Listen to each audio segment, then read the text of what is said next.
In fine, les ressources mobilisées devraient contribuer au financement du budget d'investissement de l'année 2017. En effet, dans le budget de l'État au titre de l'année 2017, le gouvernement a prévu de mobiliser 1296,8 milliards de francs CFA sur le marché sous-régional et sur le marché international. Le président Eurobond entre donc dans le cadre de cette prévision et s'adresse spécifiquement au marché international.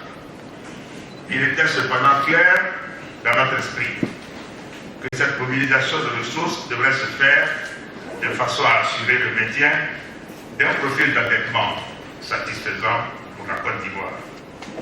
Pour en revenir à l'émission de l'Eurobond 2017 de la Côte d'Ivoire, sa structure qui a été discutée avec les services du Fonds monétaire international se présentait comme suit.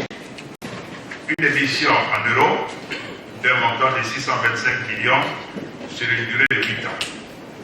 Une émission en dollars US d'un montant de 1,250 milliard de dollars sur une durée de 15 ans à l'issue du pricing, c'est-à-dire de la tarification, organisé le 8 juin donc à Boston.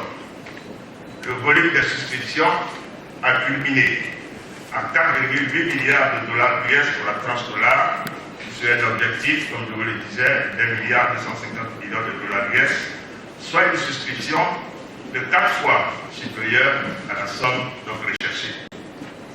Pour la tranche euro, le volume des souscriptions donc, est ressorti à 4,5 milliards d'euros pour un objectif de 625 millions d'euros, représentant pour cet objectif 7 fois le montant recherché, mais l'objectif de base qui était de 500 millions d'euros avant que nous nous ajustions avec le Fonds monétaire à 625, si on prend cette objectif de base de 500 millions d'euros, vous voyez que la souscription était 9 fois supérieure à la souscription de base. Au total, en préservant la rigueur qui caractérise notre gestion budgétaire, nous avons retenu, à l'issue de cette émission de rebond, 1,250 milliard de dollars US au taux d'intérêt de 6,25% et 625 millions d'euros au taux de 5,125%. Il convient de relever à cet effet que la Côte d'Ivoire est le premier pays d'Afrique subsaharienne, hormis l'Afrique du Sud, à émettre un eurobond en euros. Au total, l'émission de l'Eurobond 2017 de la Côte d'Ivoire a été bien accueillie par la communauté des investisseurs et a connu un franc succès.